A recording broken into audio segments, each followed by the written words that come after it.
be shifting gears just a little bit tonight and studying the life of Jesus. So if you're not already over there, you can be turning over to Matthew chapter 5. Not trying to invade Dennis's territory here on Sunday mornings, but that's kind of what the curriculum follows. And like I said, we'll be in and out for anybody even knows it anyway. I think we go back to Moses after this, if I'm not mistaken. Matthew chapter 5. So Matthew chapter 5 is basically the beginning of what we often refer to as the Sermon on the Mount. The Beatitudes are things that we often study, the first 12 verses there, and emphasize a lot. Steve, whenever he was teaching on Sunday mornings, he actually went over that. How long ago has that been? A couple months? Longer? Okay, well, time gets away, but anyway, we studied them not too long ago. I know it's been at least in the last 6 months, hasn't it? Yeah. Okay, so we're not terribly far removed from the study of them. So I'm not really going to spend a lot of time on them. I think probably all of us have studied those before. I did a sermon series on them a number of years ago. But they're things that we refer to from time to time. So we're going to kind of just summarize the idea behind them and then get into some of the rest of chapter 5 here, Lord willing, chapter 6 next week, chapter 7 the week after that. So question number 1, though, on your handout. What are some ways that people typically today try to find fulfillment or happiness in this life? What are some of the things that we often use as humans to try to find fulfillment or happiness? Eat? Is that what somebody said? That was the first thing on my list. I was thinking about tomorrow, how we're all gonna gorge ourselves. Is there anybody that's gonna be, happy to see any certain foods around Thanksgiving? Is there anything you like in particular? I like the homemade stuff, and you gotta have that. No one? Just me? Okay. Well, I'd say people are going to be happy to see certain foods tomorrow. Maybe not happy to see all of them, but certain ones. What are some other things we find happiness in? Physical pleasures, alcohol, drugs, women, money would be up there on the list. People trying to find happiness through acquiring money or wealth. Okay, so things that bring us pleasure physically are often things that are sought out by the human race to engage in happiness or fulfillment in life. Money is another one of those things that Adam mentioned. And why do you think money? Why do you think we seek fulfillment or happiness from money? Because with money you can buy the majority of the other stuff that you want, yeah. including social acceptance. Yeah. So money has a lot of power and influence and can multiply your possessions. So if we're looking to find happiness or fulfillment through those avenues, money would certainly be one of those things that we would seek after. Anything else pop into your mind? Work, okay. Maybe making a name for yourself or achieving a position within your job. There's all kinds of things in this life that we try to find happiness and fulfillment in as human beings. The word, of course, blessed, as it's used throughout those first 12 verses there in Matthew chapter 5, means what? Happy. Means happy, right? And the happiness that Jesus has in mind, of course, isn't ordinary happiness, because Jesus' happy disciples, he says, those who are my disciples are going to be happy, if they're poor, if they're hungry, if they cry, if they suffer persecution. So obviously, what kind of happiness is Jesus talking about here? Inner peace, inner happiness, I think. Okay, so it's not something that's based upon outward circumstance or something even that we can get from the things in this life. And really, when you think about the things that people pursue happiness from, they're all things that are tangible, right? They're all things that eventually are going to pass away. So can they really make you happy? I mean, they can bring you pleasure for a time, can't they? But what's going to happen when those things are gone? Are you going to be happy? Those aren't the things that are going to bring us happiness, right? but it's living for Christ. You know, it's being poor in spirit. It's mourning over sin. When everything's said and done, those are the things that are really going to bring us eternal happiness. And so Jesus was obviously talking about a different kind of happiness than the world often seeks today. So when you go through those 12 verses, I think all of us or most of us are familiar with them. Probably recite most of them.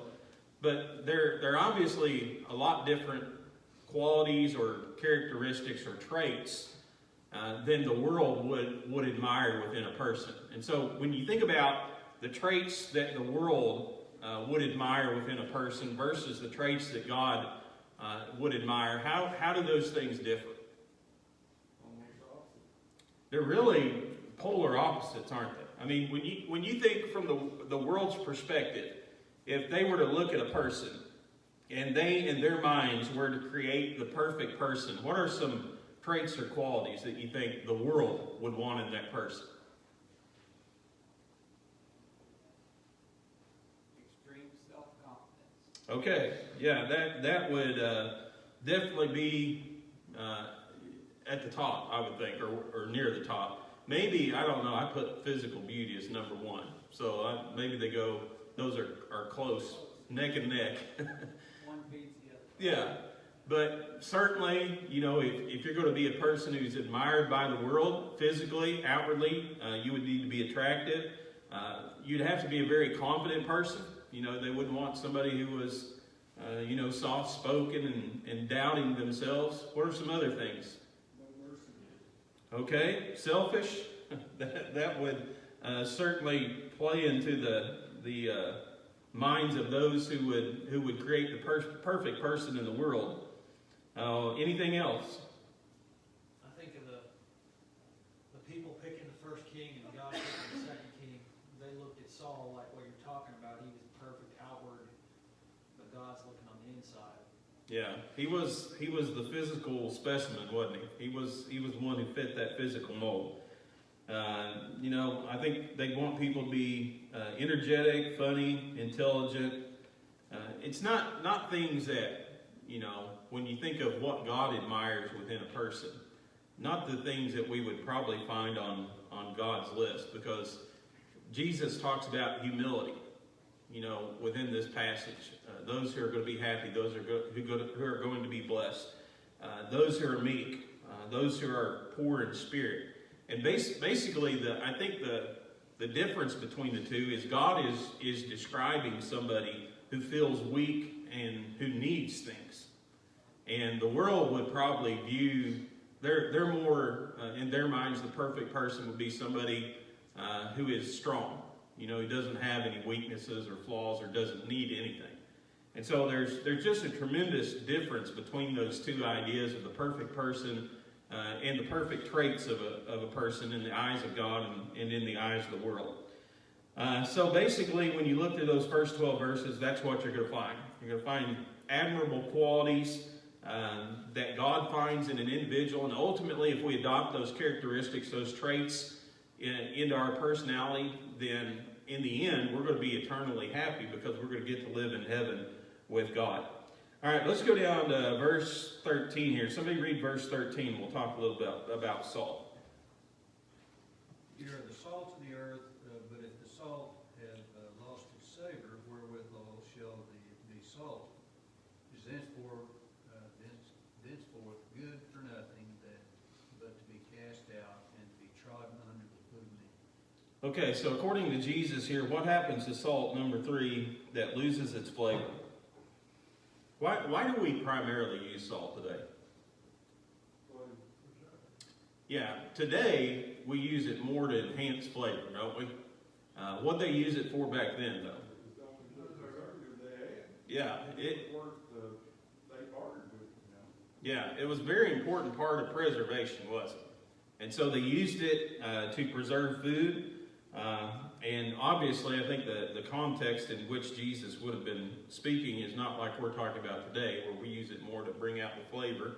Something tastes bland, put a little bit of salt on it, tastes better. Vegetables, meat, whatever the case be. But back then, primarily, it was used as a preservative.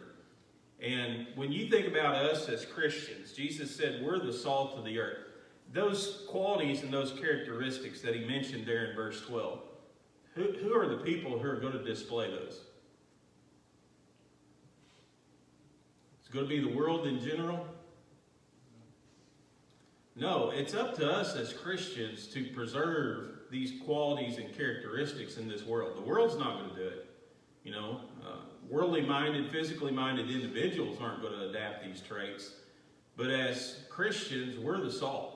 It's our job to preserve those qualities and those traits. And when the world looks at us, you know, if the only visible difference between a Christian and a worldly person is that we go to church on Sundays, do you think that's what Jesus had in mind when he's talking about, you know, all these qualities and these characteristics? No, there's supposed to be a distinct difference between us as Christians and between the world. And so that's when when we incorporate these traits into our lives, that should really set us apart from the world. And if we don't do that, you know, it's up to us as Christians to do that. If we don't preserve those traits and those qualities, nobody else is going to do it. But we're the salt of the earth. I mean, we're the ones responsible for preserving that character. So let's go to verse 14. Somebody read verses 14 through 16 here in Matthew 5. You are the light of the world. The city that is set on a hill cannot be hidden. Nor do they light a lamp and put it under a basket, but on a lampstand it gives light to all who are in the house. Let your light so shine before men that you may see your good works and glorify your Father in heaven. Okay, so Jesus uses another comparison that his disciples or Christians are like light. And I guess I should have emphasized back here in verse 13. You know, if the salt loses its ability to preserve, what do you do with it? Is it still valuable? You hold on to it? No, Jesus said it's worthless. He says, throw it out. And again, I think the lesson that he's making adapting for us is if we as Christians don't adapt these characteristics, you know, if we don't display those preserving qualities, we're the salt of the earth. If we don't have these qualities, what are we good for as Christians? Well, we're like the salt that loses its flavor, its ability to preserve. So, light, though, how are we like light? Question 4. What did Jesus mean there when he said, you are the light of the world? Well, these same qualities and characteristics should make us stand out with a sore thumb, like a light in a dark room. You can't miss it. Yeah, so light cannot, well, I don't guess I want to say cannot. It's not made to hide, right? That's not the purpose of light. We don't walk into a room, turn a light on, and then run over and, you know, throw a blanket over the light or try to cover it up. The purpose is to be seen. And so light reveals.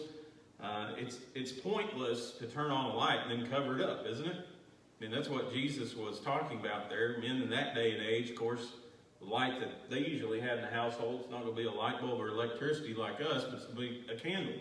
Men lit a candle for light within their house. Well, what would you think of a person who went over and lit a candle and then put a basket over it? You would say, what's that all about? You know, why'd you light the light if it's not to help see? And as Christians, we're the light of the world. Should we try to hide in the world? Should we try to be coat closet Christians? No, that'd be hiding the light. Yeah, that's not the purpose of light, is it? Light is for all to see. And so part of the reason that Jesus put us on earth, and part of the reason he gave us these qualities there, you know, those Beatitudes in verses 1 through 12, is so that other people would see those things in our life. And when they see those things in our life, obviously we're obeying God. And through our obedience, we're glorifying God. So it's a very important part that we play as Christians. I think sometimes, you know, we almost try to go fly under the radar, so to speak, in the world. You know, we try to go undetected by maybe our fellow co-workers or maybe our friends or, you know, maybe even family members. But the reality of it is we're here to be seen. And it's not to bring honor and glory to ourselves, but it's to glorify God. A lot of people are never going to open a Bible. They're never going to walk through the doors of the church building. And the only idea they're going to get God of Christianity is from the light that they see through us. And so it's important for them to let them see that light, because they're not going to be saved without it. What about, let's go down to verse, somebody read. Got to kind of pick and choose here with the time that we have. Somebody read verses 19 and 20. Whosoever therefore shall break one of these least commandments, and shall teach men so, he shall be called the least in the kingdom of heaven. But to whosoever shall do and teach them, the same shall be called great in the kingdom of heaven. For I say unto you, that except your righteousness shall exceed the righteousness of the scribes and Pharisees, ye shall in no case enter into the kingdom of heaven. Okay, so Jesus talks about this idea in verses 17 and 18. He didn't come to destroy the law. His purpose was to fulfill the law of God. And he talks about those who would break one of the least of these commandments and teach other men to break these commandments. Why do you think, question 6 here, he's discussing obviously sin. Why do you think Jesus calls it one of the least of these commandments? What do you mean by that statement? Maybe we should just start with the idea, what's the greatest commandment? Love their God. Okay, to love God with all our heart, mind, soul, and strength, right? And what makes that the greatest commandment? It encompasses all the rest of them. Yeah, it's because of the scope, I guess, of that commandment, of all the other laws that it encompasses. And basically, that's the law of God in a nutshell, isn't it? You do that one, you got them all. But it's called the greatest commandment because of the scope of it. And I think sometimes, as Christians, even in our minds, sometimes we kind of become guilty of categorizing God's laws. Well, this is a really important commandment. This one over here is, it's not that big of a deal. Well, which commandment is important in the sight of God? Yeah, they're all important. I think some encompass more than others. And so I think that's what Jesus was talking about when he called it the greatest commandment. But obviously, if God gave us a commandment, does he want us to do that? Yeah, that's the reason he told us to do it, and it's important to God. And so, what was Jesus' attitude toward God's commandments?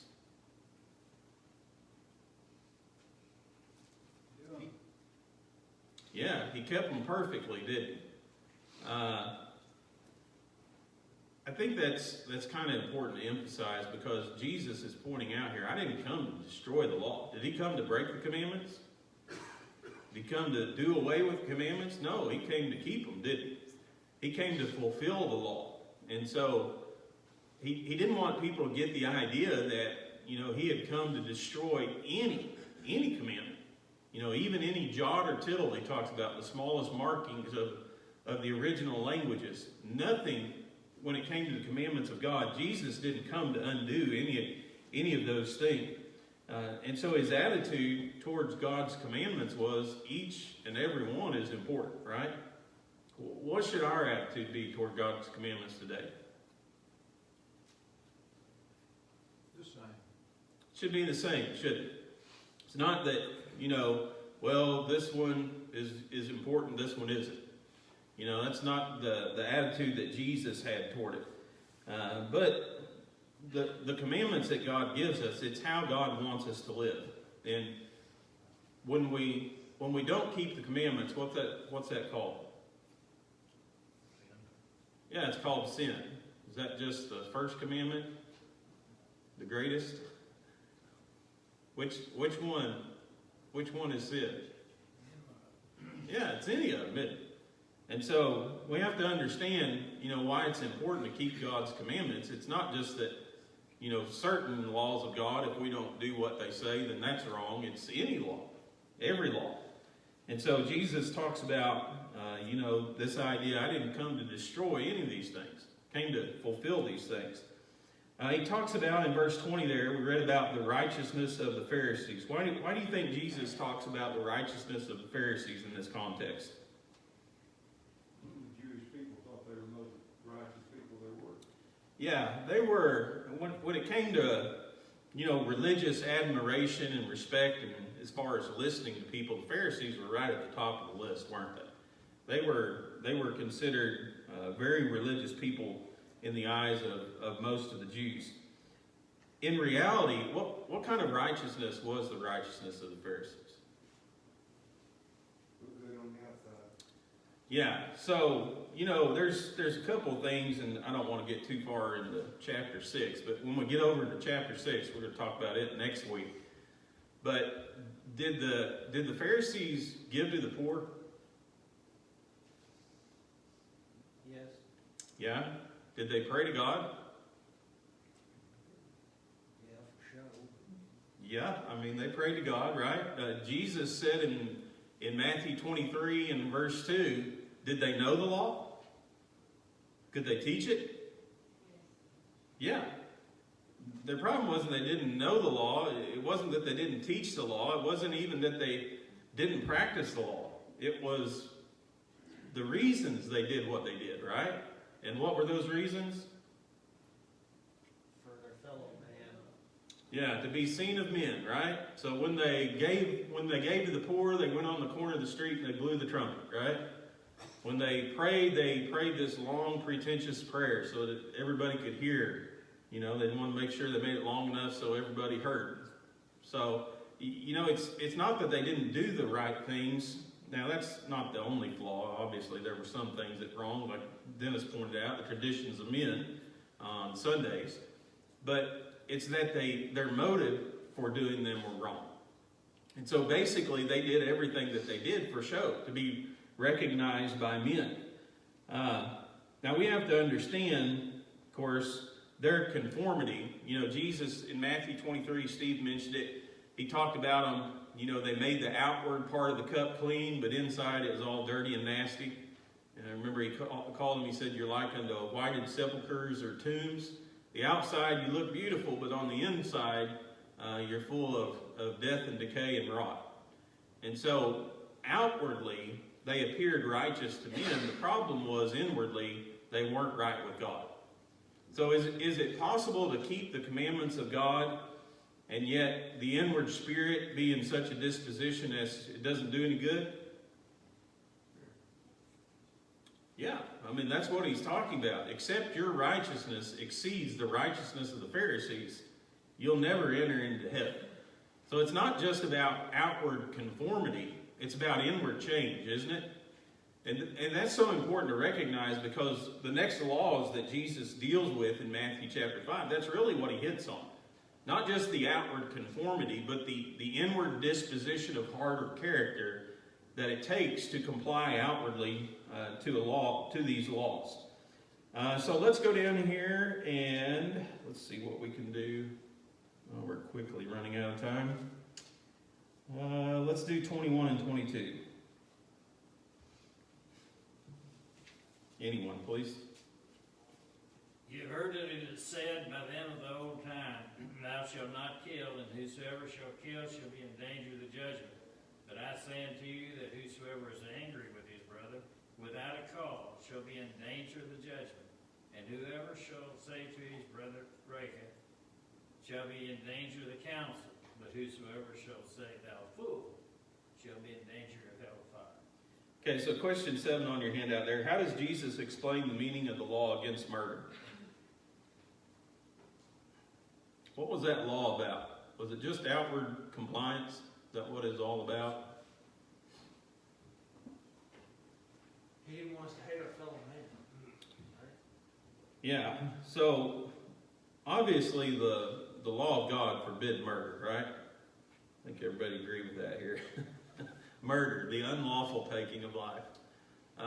What was the punishment for that? Capital punishment, was it? The person who took another person's life was to be put to death. So Jesus says, okay, you're not going out here and taking anybody's life, right? You're not murdering anybody outwardly. But what were they like on the inside? Yeah, did the Pharisees hate anybody?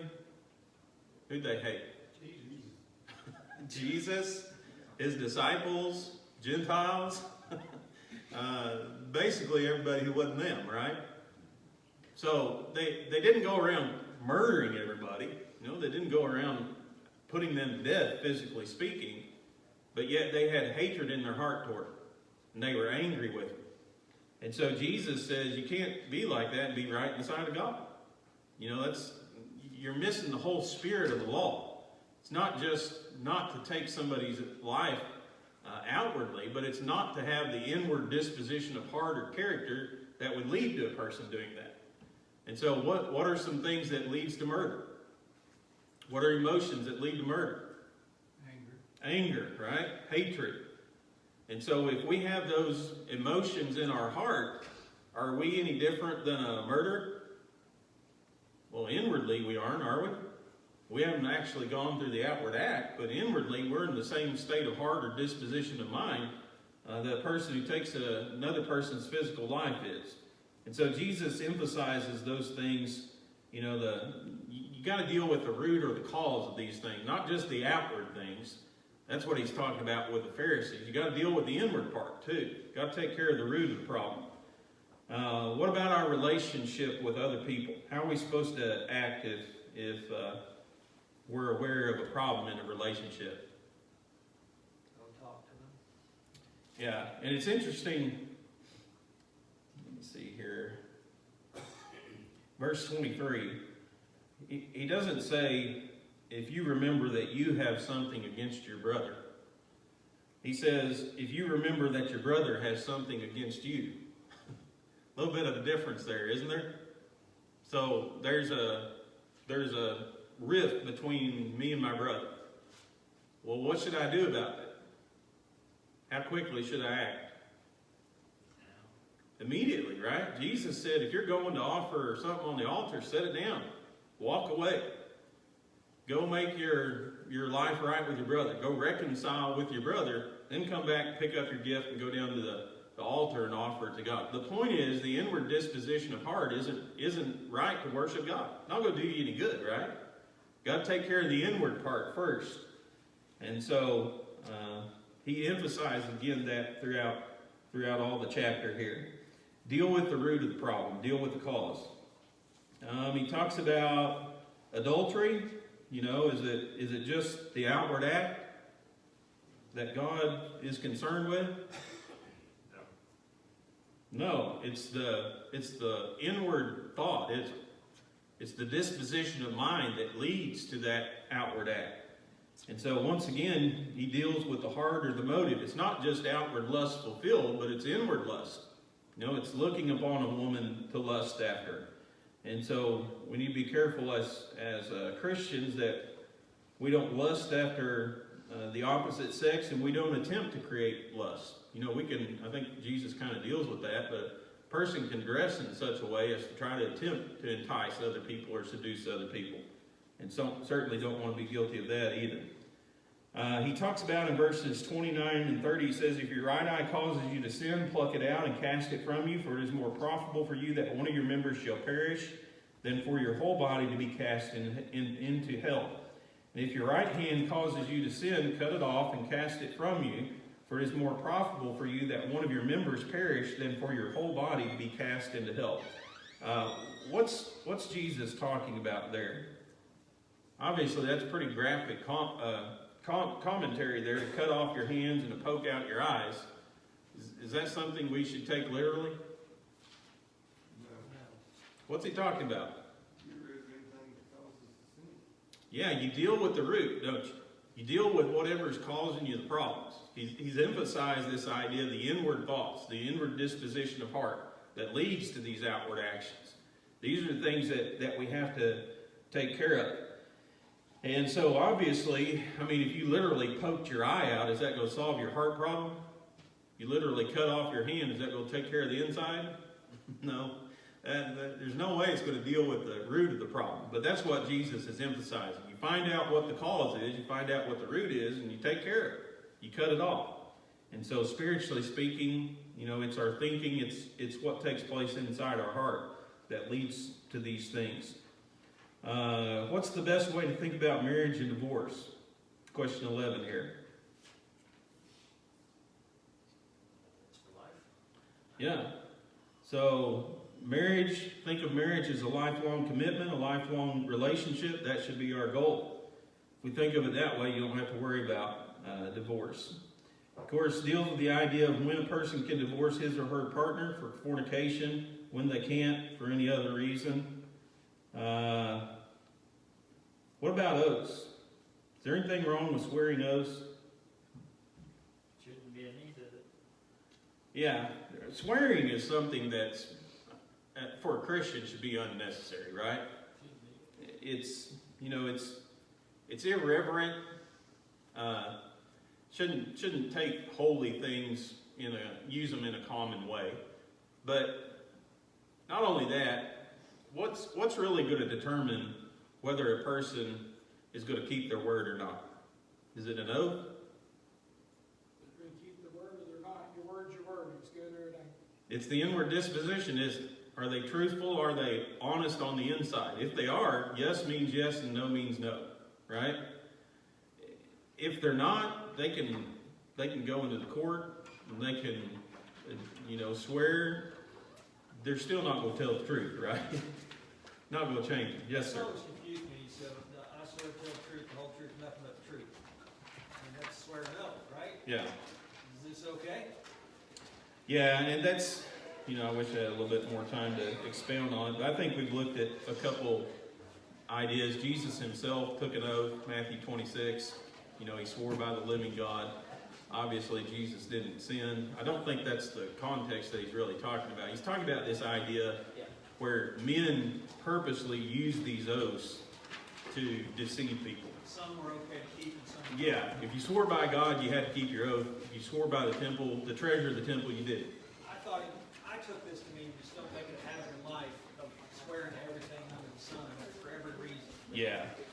Yeah, they use all kinds of tricks to try to sidestep the truth, and oaths were part of their repertoire to do that. And so Jesus is just saying, let your yes be yes, let your no be no. You don't need to swear. Be people of your word. All right, well, we're out of time. Anybody have any thoughts, comments? Yes, sir. When it says, whosoever is angry with his brother without a cause, I've heard a lot of people there try to make it, it's wrong to be angry with your brother. But it says without cause, which means if they would have wronged you, you still are supposed to make peace and conform. But it's okay to get mad. Yeah, anger isn't always a bad emotion. Jesus himself was angry on occasion. You have to be angry for the right reasons, though. That's the deal, like you're saying there. Without an adequate cause, it is wrong to be angry with our brother. So.